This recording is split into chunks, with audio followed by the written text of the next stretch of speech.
हम अपने संबंधों के साथ जीते हैं, उत्सव मनाते हैं, खेलते हैं, खाते हैं, आनंद मनाते हैं। किंतु जब कोई प्रिय हमसे दूर चला जाता है, इस संसार से चला जाता है, तब हम दुर्बल हो जाते हैं, सदा दुखी रहते हैं। क्या ये होना चाहिए? इस प्रकृति को देखिए, वृक्ष पत्तों के झरने से शोक नहीं मनाता, वो नए पत्तों के आने का स्वागत करता है। कल आप भी किसी स्थान पर आए थे और कल आपके स्थान पर कोई और अवश्य आएगा, क्योंकि ये परिवर्तन है, ये प्रकृति का नियम है। इसमें शोक कैसा?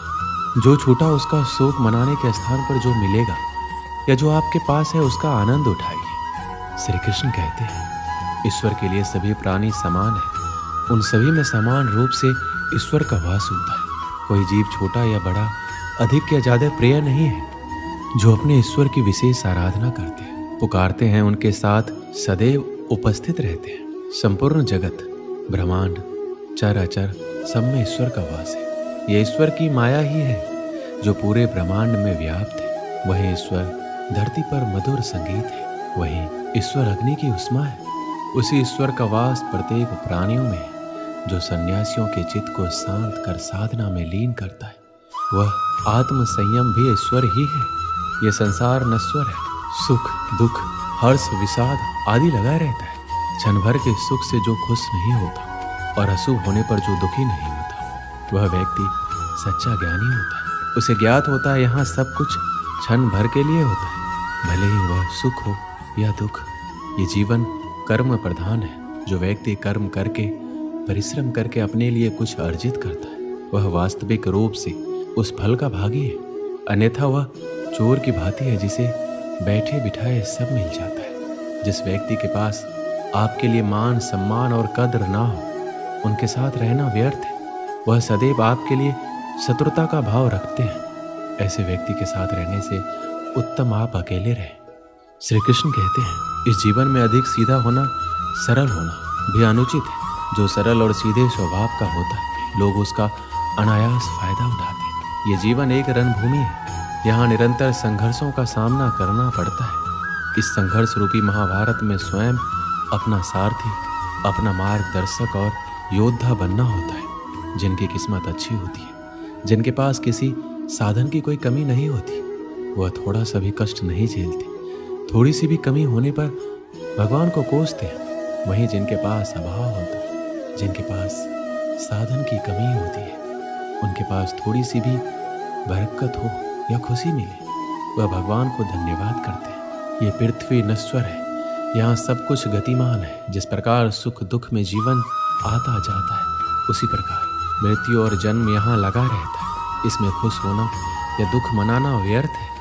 मुंह से माफ़ी देना और हृदय से माफ़ी देने में काफ़ी अंतर है। मुख द्वारा दिए गए माफ़ी को तत्काल प्राप्त किया जा सकता है, किंतु दिल की माफ़ी प्राप्त करने में उम्र बीत जाती है। प्रभु अपने भक्तों की सदैव परीक्षा लेते रहते हैं। इस परीक्षा में भक्तों को अनेकों कष्टों का सामना करना पड़ता है। सामान्य लोग इसे अपना दुख मानकर पीछा छुड़ाते हैं, वहीं साधक तथा प्रेमी प्रभु की इच्छा समझकर उसका सामना करते हैं। सांसारिक सुख क्षणिक होता है। जो सुख आज प्राप्त हो रहा है, वह सुख स्थायी नहीं है। यह सुख आपके साथ सर्वदा नहीं रहने वाला। आपको दुख भी प्राप्त होगा, परंतु संसार से वियोग अर्थात मुक्ति परम आनंद को प्राप्त कराती है। यह ईश्वर तक पहुंचाती है। माना जाता है जीवन के पूर्व कर्मों का फल इसी जन्म में होता है। जितने भी रिश्ते नाते सुख दुख व्यक्तिगत जीवन में प्राप्त होते हैं, वह पूर्व जन्मों का फल है। वरना कौन इतनी बड़ी दुनिया में आपसे दिल लगाता है। राधा और कृष्ण दोनों अवतारी थे। दोनों का जन्म कुछ विशेष परिस्थितियों के लिए हुआ था। उन दोनों का मिलना बिछड़ना बस एक प्रक्रिया मात्र थी, जिनके माध्यम से प्रेम का वास्तविक रूप समाज में दिखाना था। आस्था और प्रेम पर व्यक्ति का स्वयं नियंत्रण होता है। जहाँ आस्था और प्रेम लग जाता है, वहीं श्री कृष्ण के दर्शन हो जाता है, क्योंकि श्री कृष्ण सर्वव्यापी है। कृष्ण को जो भी भक्त सच्चे हृदय से पुकारता है, वह उनके साथ सदैव खड़े हो जाते हैं। प्रहलाद जैसा विश्वास, भीलनी जैसी आशा और द्रौपदी जैसी पुकार, मीरा जैसा इंतजार, अगर सभी शुद्ध हो तो कृष्ण को तो आना ही पड़ता है। आशाएं व्यक्ति को दुख के मार्ग पर ले जाती है। आशाएं बड़ी प्रबल होती है। आशा अनुरूप कार्य होने पर जहाँ खुशी मिलती है, वही आशा के विरुद्ध कार्य होने पर दुख का पहाड़ टूट जाता है। व्यक्ति जीवन में आशा दुख का प्रमुख कारण है। जो लोग ये कहते हैं अपनों के आगे झुकने में बुराई नहीं, उन्हें मालूम होना चाहिए जो अपने होते हैं वो कभी झुकने नहीं देते। श्री कृष्ण कहते हैं जब से मनुष्य का जन्म हुआ है जान पहचान का, और आज के युग में तो व्यक्ति का मूल्यांकन ही इससे किया जाता है उसकी पहचान कहाँ तक है। क्यों? आपके आसपास भी कई ऐसे लोग होंगे जो पहचान के बल पर आपको बना देते। ऐसे कई लोग होंगे जो पहचान से काम पा लेंगे, धन अर्जित कर लेंगे, किंतु आप तनिक सोचिए क्या ये ठीक है? पहचान से मिला काम आपके साथ तब तक रहेगा जब तक आपके उनसे मधुर संबंध होंगे, जब तक आपके उनसे मधुर संबंध होंगे। संबंधों में खटास आई और काम निकल गया हाथ से, तो अब क्या किया जाए? इसका उत्तर है काम। अपना काम पूरे मन से करें, अपना काम निश्चल से करें, क्योंकि पहचान से मिला काम अधिक समय तक नहीं टिकेगा, किंतु काम से मिली पहचान युगों युगों तक टिकेगी। श्री कृष्ण कहते हैं जीवन में कुछ कर दिखाना है, आकाश की वो सीमा छूनी है जिसे छूने के विषय में आप कभी सोच नहीं सकते। तो अपने भीतर से ये 3 गुण अर्जित कीजिए। पहला, अपने लक्ष्य को पाने की चाह, लगन, यह आपसे वो करवा सकता है जो आप कभी नहीं कर सकते। दूसरा, साहस, संकट उठाने की क्षमताएं आपसे वो करवा सकता है जो आप करना चाहते हैं। और तीसरा है अनुभव। अनुभव आपको ये बताएगा कि आपको क्या करना चाहिए। तो जिसने चाह, साहस और अनुभव इन 3 गुणों को पा लिया, उनके लिए संसार में ऐसा कुछ भी नहीं जो वो नहीं पा सके। स्वप्न और लक्ष्य कितने समान लगते हैं। इन दोनों की व्यक्ति कल्पना करता है, इन दोनों को व्यक्ति पाना चाहता है, और ये दोनों पूर्ण हो तो व्यक्ति स्वयं को भाग्यशाली भी समझता है। किंतु इन दोनों में अंतर है। अंतर ये है कि स्वप्न के लिए बिना मेहनत की नींद चाहिए और लक्ष्य के लिए बिना नींद की मेहनत। जो व्यक्ति स्वप्न में देखने में रह जाता है, उठने के पश्चात उसके हाथ खाली रहते हैं, और जो व्यक्ति मेहनत करता है सोते समय उसके हाथ उसका लक्ष्य होता है। इसलिए यदि स्वप्न भी देखो तो लक्ष्य समझ के। दीपक जलाने का कार्य कितना सुखमय होता है। प्रकाश की ये लौ मानो भीतर जाकर मन में उल्लास भर देती कि ये मैंने क्या कर दिया, मैंने इसे बुझा क्यों दिया, जबकि इसी से मैंने अन्य दियों को जलाया है। क्योंकि जब तक ये तीली अन्य बातियों को जला रही थी तब तक ये जल रही थी, किंतु जब इसने ऐसा करना छोड़ दिया तो इसे स्वयं बुझना पड़ा। जीवन में इसी प्रकार प्रकाश देने का नाम है। जीवन में शुभ काम करोगे, परोपकार करोगे, किसी की सहायता करोगे तो जीवित रहोगे, और जिस दिन ये देना बंद कर दिया, श्वास लेने के पश्चात भी मृत समान होगी।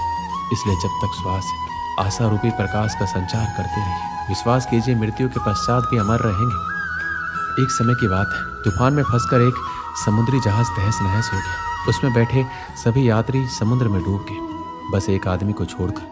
भगवान की कृपा से वह किसी तरह बच गया और बहकर समुद्र के किनारे आ गया। उसकी बेहोशी टूटी और आंखें खुली तो उसने खुद को एक उजाड़ सुनसान द्वीप में पाया। वह भगवान से प्रार्थना करने लगा, भगवान मेरी मदद करो, कोई मदद यहाँ भिजवा दो। दिन गुजर गया, रात हो गई, लेकिन उसके लिए कोई नहीं आया। समुद्र किनारे सोकर उसने रात गुजारी। अगले दिन उसने फिर भगवान से मदद के लिए प्रार्थना की, लेकिन कोई मदद नहीं आई। इसी तरह कुछ दिन गुजर गए।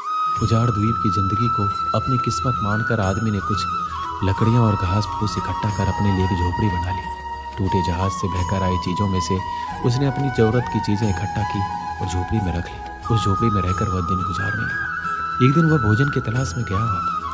वापस लौटा तो देखा कि झोपड़ी में आग लग गई। अपना एकमात्र आसरा उजड़ जाने पर वह बहुत दुखी हुआ। आसमान की ओर सिर उठाकर भगवान को कोसने लगा, भगवान मैंने तुझे मदद भेजने के लिए कहा पर तूने ना सुनी मेरी। मन मारकर मैंने जीने के लिए यहाँ एक झोपड़ी बनाई, तूने वो भी जला दी, मेरा आसरा छीन लिया। तू बड़ा निष्ठुर है। रात भर वह समुद्र के किनारे सोया। सुबह तेज आवाज से उसकी नींद खुल गई। उसने देखा एक समुद्री जहाज किनारे आ लगा है। वह खुश हो गया, आखिरकार उसके लिए मदद आ गई। वह जहाज पर बैठा और जहाज चल पड़ा। उसने जहाज के कप्तान से पूछा, आपको कैसे पता चला कि मैं यहाँ इस उजाड़ द्वीप में फंसा हूँ? हमें रेस्क्यू के लिए फायर सिग्नल भेजा गया था, पर मैंने तो फायर सिग्नल नहीं भेजा। आदमी ने कहा। जहाज के कप्तान ने कहा, लेकिन हम तो फायर सिग्नल देखकर ही आए। तभी आदमी को अपनी जलती हुई झोपड़ी याद आई। वो समझ गया भगवान ने उसकी सहायता भेजने की प्रार्थना सुनकर उसकी झोपड़ी जलाकर समुद्री जहाज उसके इस द्वीप में फंसे होने का संकेत दिया था। वह भगवान को धन्यवाद करने लगा।